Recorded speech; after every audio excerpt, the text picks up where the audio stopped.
my journey to this place did start in a rather unique way. Like many of you, I'm an immigrant and grew up in Poland, which at the time was a communist country. The Russian communists were very strict and controlled their society in a very totalitarian way. We had to be very mindful of who we spoke to and what we said. Today, being censored means maybe getting thrown off Twitter in Poland. And when I grew up, getting censored meant your family could go to jail. When we left, we had to escape, and we didn't have anything. So we came to New York, and I lived in on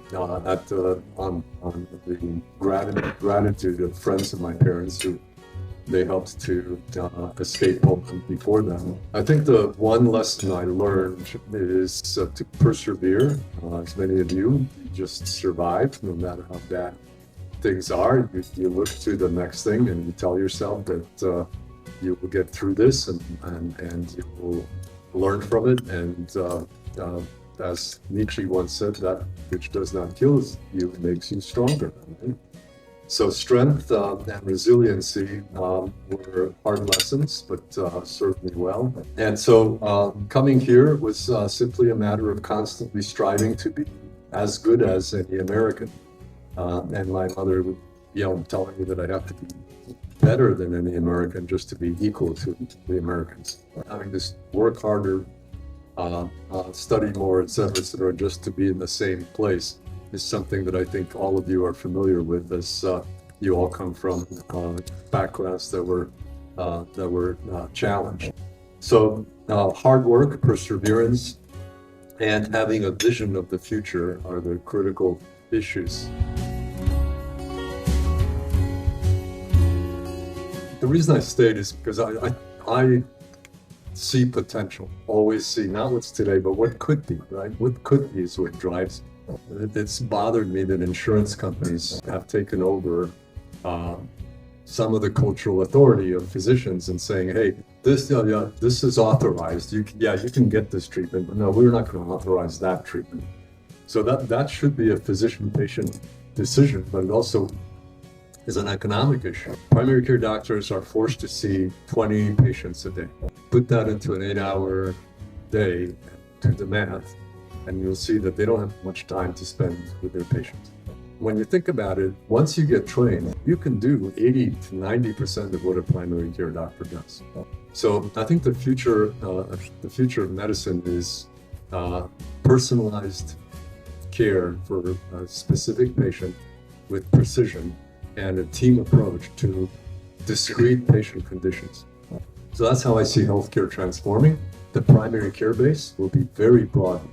And primary care docs, even though there's a shortage of them now, are increasingly going to be replaced by physician assistants and nurse practitioners.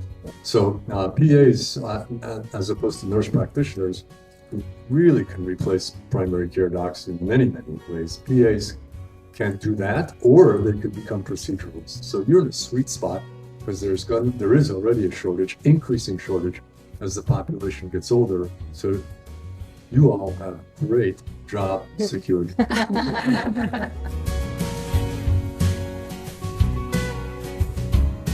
I think at some level, we have to educate our community that the most important caregiver in their lives is themselves. The personal responsibility is part of access, number one. Number two, we have to educate.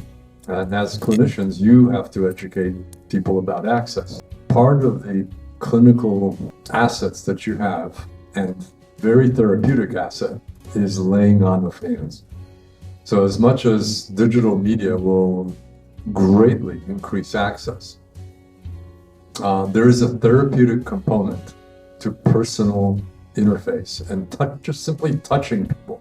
And so increasing access to clinicians like yourselves, like extenders, nurse practitioners, even nurses, can be very therapeutic.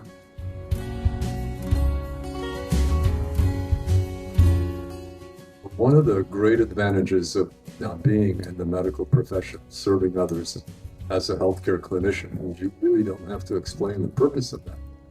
You dedicate yourself to helping others just by the definition of your job.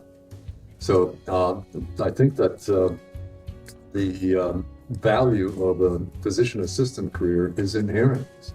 And finally, I'll just say, you're very, very lucky in the sense that there is a growing physician shortage in this country.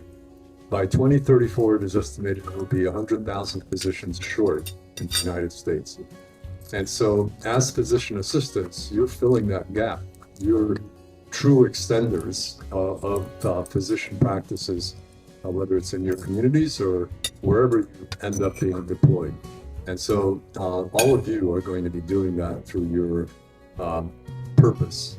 All of you are going to live purposeful lives because of the profession you've chosen.